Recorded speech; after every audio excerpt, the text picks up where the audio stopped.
All right, so the first thing that you need to do to properly change the oil, take the guard off. These other videos I've seen, look at that. It's only held in by 1, 2, 3 bolts.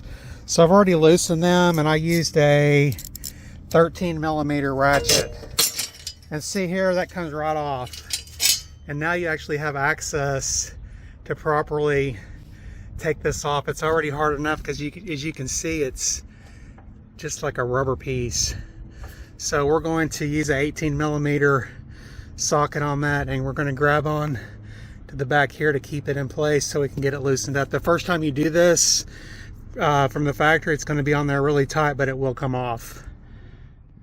So once we have a wrench on the back part, we can keep this in place, and then we can put our 18mm up right over the top of that one and get it off.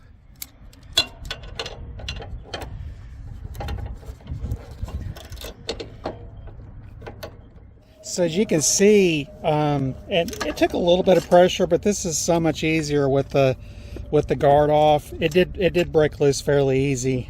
So, and this is from the factory, but I was able to give it a good tug, and this wrench has leveraged itself in place, so you don't have to worry about breaking that tube off either. All right, if you found this video helpful, subscribe and like my channel. Thanks.